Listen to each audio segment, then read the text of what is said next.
to talk about is what I refer to as a slippery slope of diversity. And it really explains how we innocently can go down that slippery ladder. So basically it starts like this.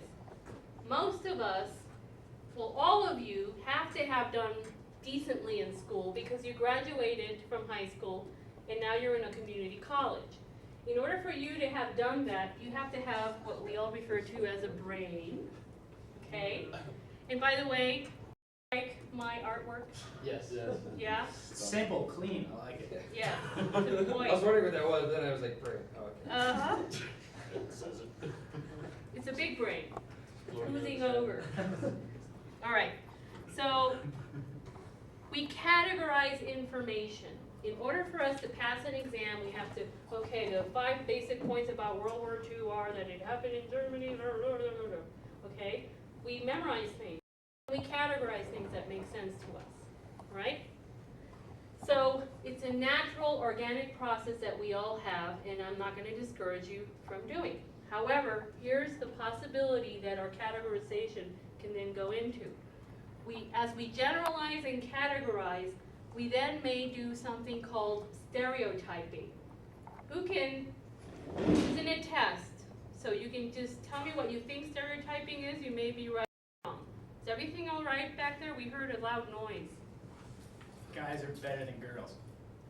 Okay, that is a stereotype. Asians Is are it true, smart. Alex? Yes. Is it a true Not all the stereotype? time. Not all the time, okay. I'll No, accept but that. that's a true comment I just made though. Now guys are better than girls, what, in firefighting? No, Because- it's some things just because Right. but maybe I'm just better at it than you because I was trained in it and you weren't. Right, right, okay. So that is a stereotype, and thanks for bringing up that example. That is a real example that happens today. I was told as I was growing up that future careers were not available to me. Maybe today, if I grew up in your generation, my parents would not have discouraged me from certain things, but they did when I was growing up. Girls don't do this, girls don't do that. So that's real. It's a belief though, because it's not always true. Prejudice and bias then becomes an attitude. That's the next step. Now, the prejudice and bias is all girls are not better than boys in everything, okay? Or in whatever it is that you think that they're better at or not. And then discrimination would be the action, all right? So let's say that I was interviewing with a boss, a future boss, belief system that girls or women are not better than men. Let's say I'm applying for a future firefighter job, and I've got all the credentials you all have, and it comes down to whether this guy likes me or not.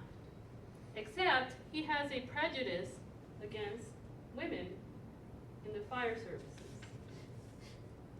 He may not employ me because of that belief system, and then that's his action of discrimination. We see that sometimes in housing. Certain landlords don't want to rent their apartments to certain groups of people, say Latinos or Mexicans or African Americans, and we go down that, well, where did that belief system come from? Is it really true that all Latinos are going to skip the rent if you sign a lease with them?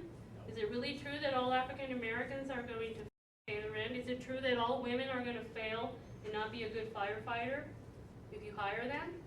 It's a belief system, but we begin to categorize into large chunks and groups of people what that belief is about. All right, so where do belief systems come from, by the way? Upbringing. Yeah. Upbringing, absolutely. Experience. And when you say upbringing, tell me more what you mean by Your upbringing. surroundings, your Yeah. family. Parents believe something, they have Comes this from your environment. spilling around to you. Okay, we're hearing parents, your surroundings, so your neighborhood, who you play with, your school, right? It's part of your environment, like you said. News. The news, the TV. Yeah, Traditions. society, movies that are coming out, whatever's commercials are on. Yes, TV. absolutely. It starts to mold us almost subconsciously. I saw Eddie Murphy, and he's controversial, but Eddie Murphy was talking about how African Americans were portrayed in the media, and only until recently were African Americans shown in a way that shows their diversity, that they're not always the thugs and the gang members in the movies, but that they also have other redeeming qualities, right? So Denzel Washington, for example, has stretched that a little bit, and he's shown us that there's some redeemable qualities amongst African Americans, and we are seeing those roles played in movies today. Same with Big Willie style, huh? Will Smith. Uh-huh, He's made some good movies. absolutely. He's not really a thug in any of his movies. He's refused to play those roles. That's excellent. It's a great new example of a younger person that you can relate to more. That's great. And he has a new movie coming up. What is it, 7 Pounds? 7 Pounds, yes. Yeah, I'm curious about that movie. Yeah, I don't even know what it's about. Nobody knows what it's about, right? Nope. Yeah, we haven't seen it yet. It's good advertising. Okay. So any questions on this flip chart and what this means and what the slippery slope looks like? No? All right. So what we're going to do next is we're going to do a self-assessment. Anybody want to guess what self-assessment means? Assessing yourself. Very Fire good. science class, there you go. All of you are going to get your jobs of your dreams very quickly. You're very sharp. All right, so what else is a self-assessment? Before we read this flip chart, what does that mean? When we assess ourselves, what does that mean? See where you Look are. at ourselves. Look at ourselves. Deflate your egos up. Absolutely. So you will be given some paper, which is asking you to do a self-assessment. It's going to have questions in it. You will get to look at this paper. It's very private. You only share what you want to share about it, okay? So that you can be really honest with yourself. It's going to take a snapshot picture of where you are when it comes to diversity right now. And it's going to then ask you to decide what areas of growth do I have, what patterns do I notice about myself in these questions, and then what goals do I want to set for myself in the future. And we're going to talk a little bit about that on what you feel comfortable discussing when we're done with the self-assessment. But first, let me read to you an example of one of the questions you're going to have so we know how to fill this out. I avoid stereotyping and generalizing other people based on their group identity. And then you scale yourself from I never do this to I always do this. And somewhere in the middle would be, okay, sometimes less, sometimes more. You decide where in the scale to put yourself. So the questions are all going to look similar to this. And when we group identity, I just want to make sure, do you know what group identity means? If I say group identity, you get what we were talking about when we were looking through the diversity flip chart, all right? And when we're done with this, we're going to then write down for ourselves areas of growth that we have. So if we know in certain areas we're not scoring as well as we think we should be, then we'll write that down. Again, that's a private thought moment that we write down and set a goal for ourselves, all right? We might have more than one goal in more than one area that we want to work on. So we're going to distribute the papers now. We're going to pause the DVD while this is happening, and then we're going to restart the DVD when we have a discussion. Censor. Get on. And Instructor Blevins will let us know when the DVD has started. Okay, so you've had some time to fill out your self-assessment tool, and what I'd like you to do is to do triads, meaning groups of 3. And what is it we figured out, Instructor Blevins? 2 groups of 4 and 1 group of 3? All right, because somebody left, so our numbers are a little off. So we're going to do 2 groups of 4 and 1 group of 3, and you will organically figure out how that is. However, if you cannot find a group, then raise your hand and we will help you create a group. All right? Your group might be right behind you. No, there are. Go that way. That way, Jim. I'm not moving. We're stealing. Seats taken. Okay, so I see these 3 here, and then you 4 over there, Ralph. Over there. Yeah, you're coming this way though. Oh, sure. Okay, so this is what I'd like you to do. I'd like you to tell each other what,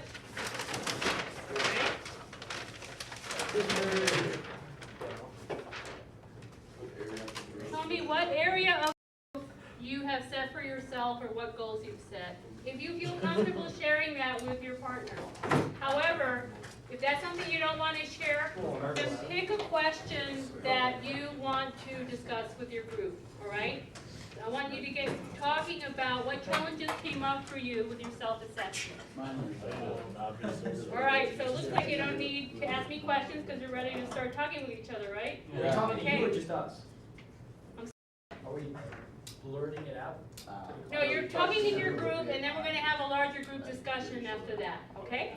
All right, so go ahead. Please do not be so sarcastic.